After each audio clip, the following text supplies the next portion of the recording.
All right, what we want to talk about today are angles and rays. So, what is a ray? A ray is a part of a line that consists of one endpoint and continues without end in just one direction.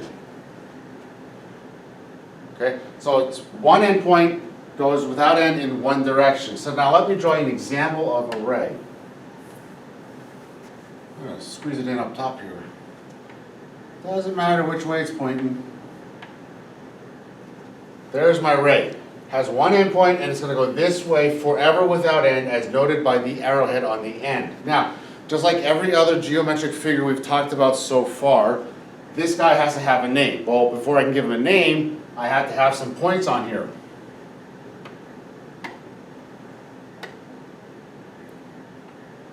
Well, I have point A and point B. Now, I want to give this guy a name.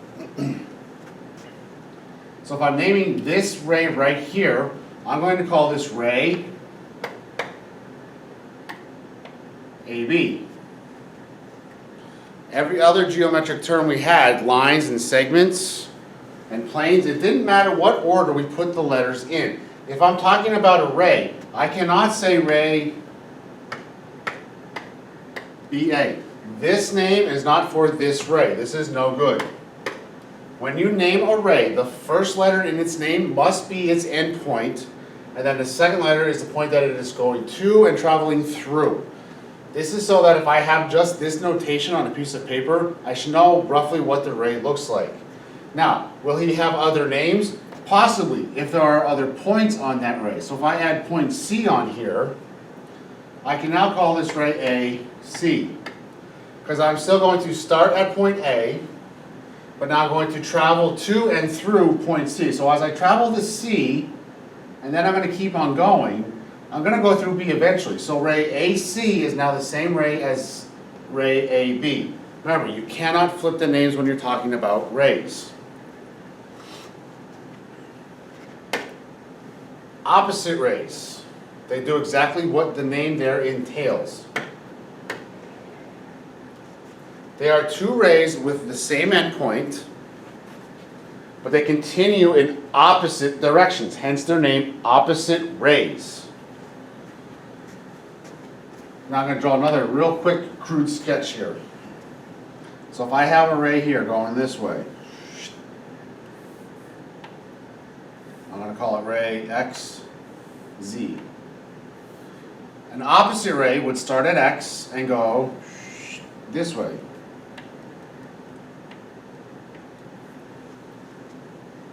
So ray XZ and ray XY are now opposite rays. They both start at point X, and one goes to the left, one goes to the right. They go in opposite directions. Notice when you have a pair of opposite rays, they look a lot like a line. Now, we're going to take our rays, and with our rays, we're not going to be able to construct angles.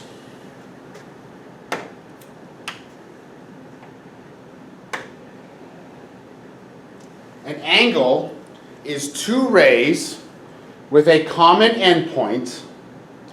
The rays are sides, and the common endpoint is the vertex. Two rays with a common endpoint.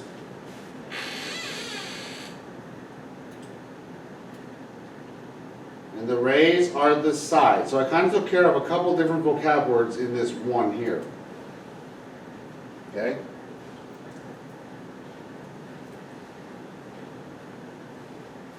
The rays are the sides. The common endpoint is the vertex, or the tip of the angle. So we got another crude sketch. One ray. Another ray. Common endpoint, there's your vertex. The vertex is the tip. The rays are the sides. Two rays with the same endpoint.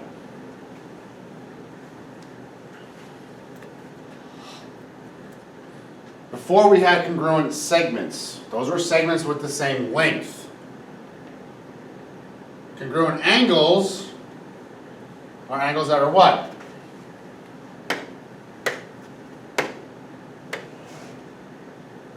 They are angles with the same measure. Okay? Congruent angles are angles with the same measure. Now in there in parentheses I have degrees. In this class, in geometry, we will measure angles in degrees. In other classes, trigonometry, pre-calc, calculus, you're going to talk about something called radians. We're not going to get into that today or within this subject, but there is two different ways to measure angles, degrees and radians. We're going to stick with degrees.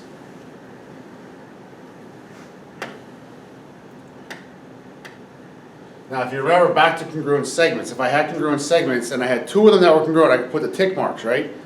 Tick marks don't work for angles. So I will show you what we use for the angles.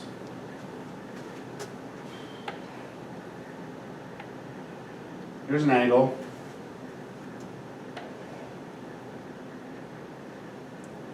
There's an angle. These two angles obviously not the same, right? One's acute, one's obtuse. So they are obviously not the same. But through the magic of this little board here I have here, copy, paste. If I copy and paste it, now I know these angles are exactly the same because I did a copy paste. Even if I take this angle and I rotate it, these angles are still the same. If I do the same here, copy, paste. Don't have a whole lot of room to swing this one around though. I know that these two angles are the same. So now I have two pair of congruent angles. These two angles are the same, these two angles are the same, but all four of them are not the same.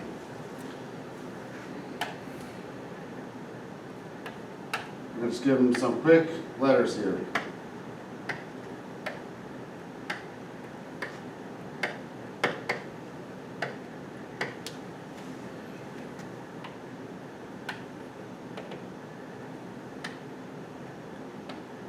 Probably driving some of you nuts if I skip some letters.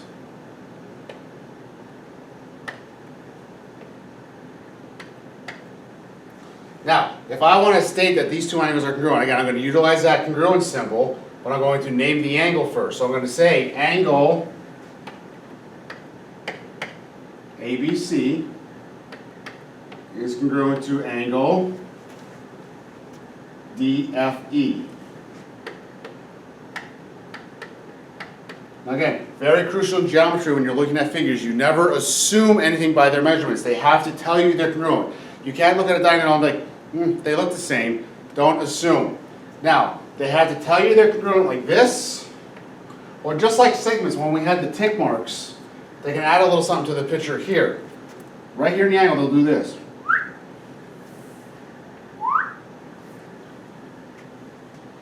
These little arches in here indicate that these two angles are now congruent. If I have multiple angles in the same diagram, they'll do the same thing like they did for the tick marks for the segments. They'll do a double one here. So now that means these two angles are congruent, but yet they're not congruent to these because these ones have two, these ones have one. So that is congruent angles.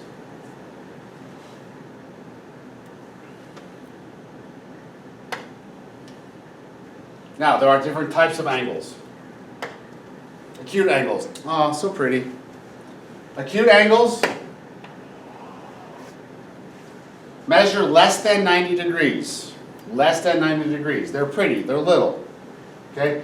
Right angles. Right angles measure exactly 90 degrees. It's a corner. Now, here's a question for you. Horizontal line, vertical line.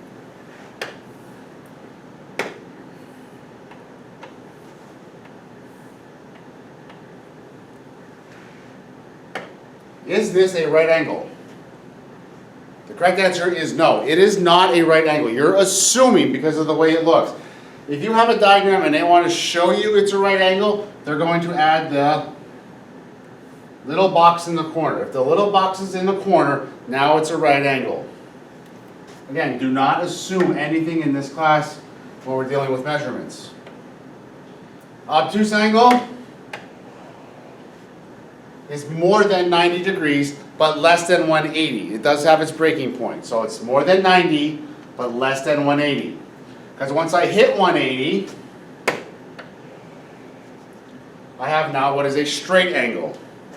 If you have a straight angle is formed by opposite rays, so therefore if you have a straight angle, it actually forms another line.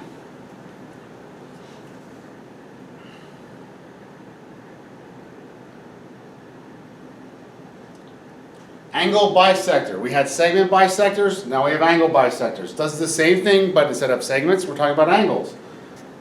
The only thing that can technically bisect an angle, though, is another ray. So it's a ray that divides an angle into two congruent angles. Remember, if they're congruent, they have the same measure, the same number of degrees.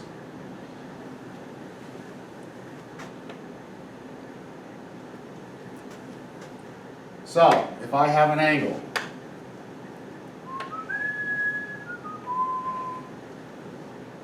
this is going to be an approximation, folks.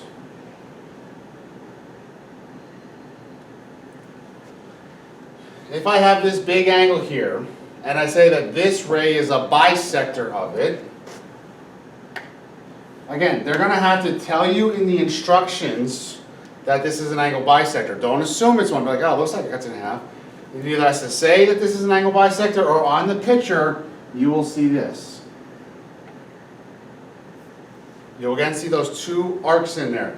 Now notice these arcs are offset. That's done on purpose. These two angles, this top angle and this bottom angle, are still congruent. They're still the same measurement, but they offset the arcs. There's a reason for this. Sometimes in some of the books and on some of the diagrams, and I don't like that they do this, what they'll do is they'll do an arc like this.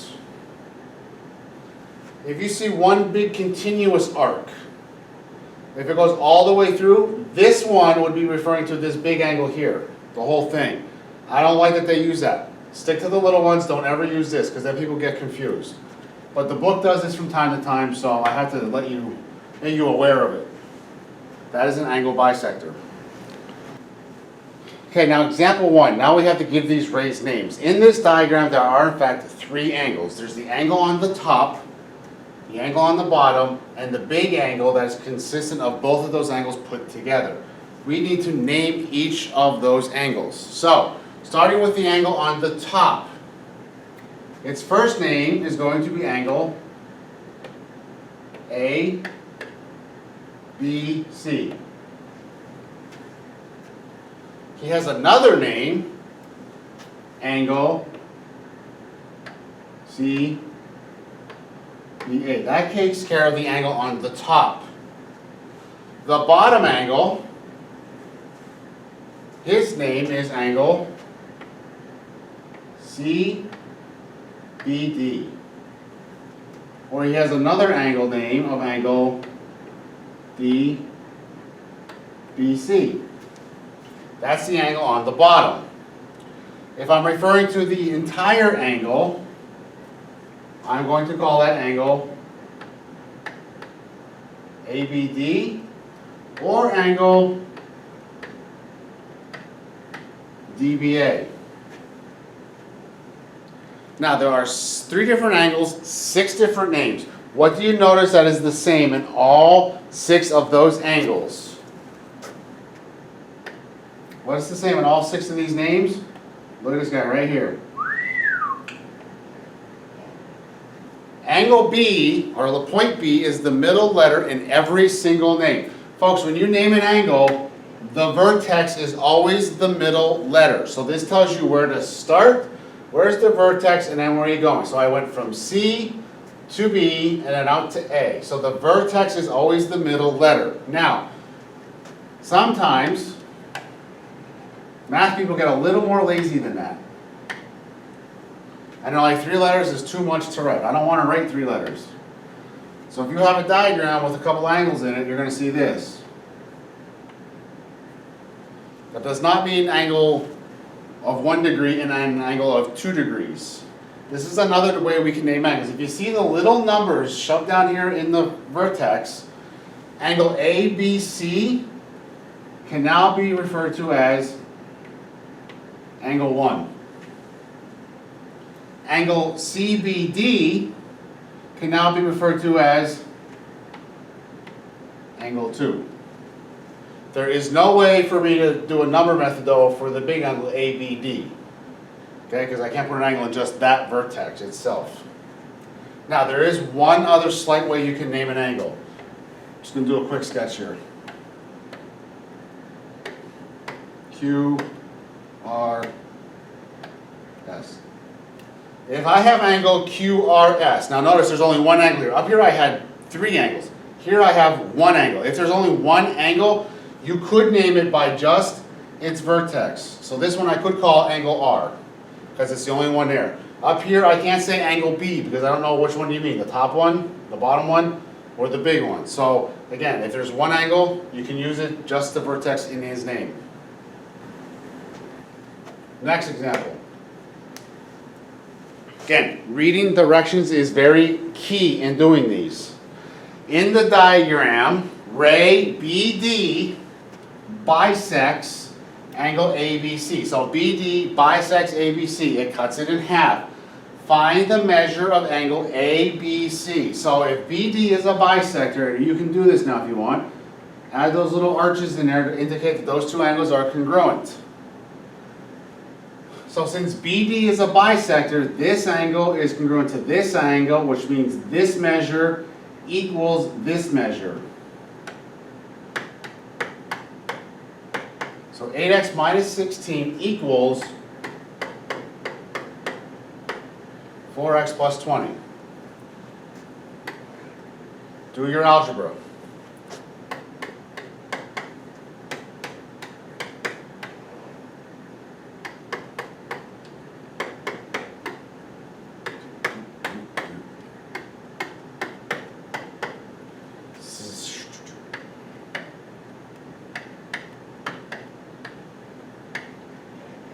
I got x equals 9. Hopefully you got the same. Now, did it ask for x? No, it asked for, see this little m here? There's no m here. This is angle ABC. This means find the measure of angle ABC. We got to find the measure of angle ABC, which means I got to take this 9 and plug it in. I'm going to take that 9 now. ABC, take note, ABC, that's the big angle. So I'm going to take this 9 and I'm going to plug it in here.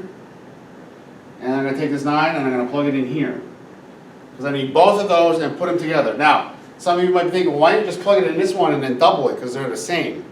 I want to check my work. I'm going to plug it in here, plug it in here, make sure they come out the same. So because I want to get that 100%. I want to make sure I get that A on that test.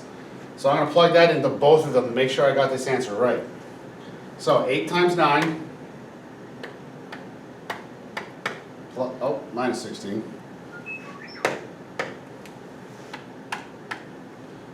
8 times 9, 72, minus 16, and you get 56 degrees. Plug it into the second one. 4 times 9 plus 20. 4 times 9 is 36, plus 20, 56 degrees. So I got 56 degrees for both of those angles. So since they came out equal, that means this guy is correct. Still not my final answer though. I have to take these 2 and put them together to get the big angle. So the measure of angle ABC is 56 plus 56, or 112 degrees. There's my actual final answer. I want you to try these 2 questions on your own.